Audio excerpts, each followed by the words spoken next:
पाहिलं होता की अतिक्रमण ज्या पद्धतीने वाढले, कारण हा विशाळगड किल्ला खऱ्या अर्थाने ज्या विशाळगड किल्ल्याने शिवाजी महाराजांचं रक्षण केलं, स्वराज्याचं रक्षण केलं, आणि अशा ठिकाणी इतक्या घाणेरड्या पद्धतीने गलिच्छ पद्धतीने इथे अतिक्रमण झालं होतं.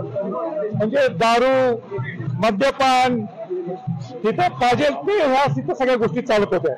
आणि हे काही शिवाजी महाराजांच्या स्वराज्याच्या राजधानीला ते शोभत नव्हतं, आणि म्हणून हा आक्रोश तुम्हाला पाहायला मिळाला.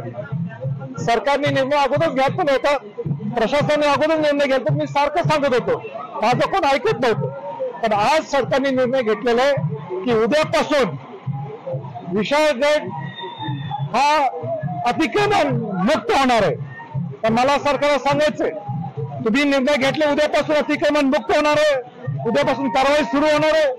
पण हे सगळं होत असताना कोणती आणि मध्ये खो घालून, हे खो घालून चालणार नाही, नाहीतर परत शिवभक्तांच्या वेळेवर तुमची गाठ होईल. निर्णय घेतलाय, चांगली बाब आहे, पण ते अंमलात आणणं ही तेवढी सरकारची जबाबदारी आहे. आणि मुख्यमंत्र्यांनी जो पुढाकार तुम्ही घेतले त्याचं आम्ही त्यांचं स्वागत करत होतो. त्यांची अंमलबजावणी करून हे 3 दिवसाला मुख्यमंत्र्यांशी बोलणं झालं ना. मी मुख्यमंत्र्यांशी बोललो नाही, जिल्हाधिकारी त्याचं रेंज फार कमी आहे, कारण मी तिथे आलो असतो तर आणि जरा गदारोळ इकडे होऊ शकला असता. आणि म्हणून आपले लोक जिल्हाधिकारी प्रामुख्याने बोलले, जिल्हाधिकाऱ्यांच्याकडे तो निरोप दिला, आणि जिल्हाधिकाऱ्यांनी तो निरोप माझ्याकडे साहजिक होते. ज्या घराने आणि मी तिथे काय चालू होतं, आणि हे कोणालाच फोन होणार, मलाच नाही, कोणालाच फोन होणार नाही. माझा आक्रोश मी कसं सांगणार, आता मी भावूक झालो, ओळखतोय, आनंद आहे की शिवाजी महाराजांचा हा किल्ला, शिवाजी महाराजांचा हा किल्ला परत एकदा श्वास घे, हा विशाळगड श्वास घे, हा स्वराज्य श्वास घे. आणि या 4-5 राजधानी आहेत शिवाजी महाराजांच्या, रायगड, राजगड, जिंजी, पन्हाळा, आणि आता विशाळगड.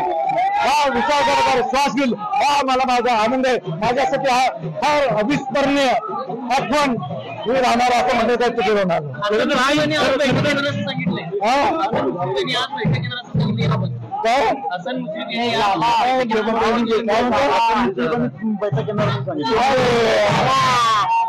मुख्यमंत्र्यांनी निर्णय दिला, शिवभक्तांचा निर्णय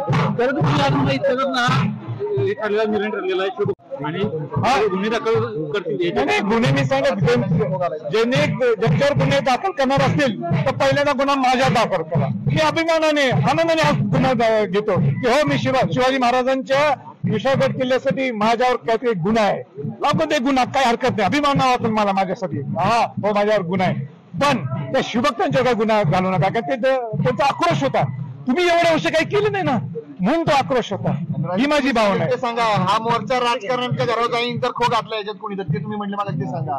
आणि मी सगळ्यांना सांगितलं, जर कोणी ह्याच्यावर विरोध केला आणि काही ते उलट सुलट करायला गेलं तर गाठ ही सगळ्या शिवभक्तांची आहे. त्या शिवभक्तांमध्ये संभाजी छत्रपती सुद्धा आहे.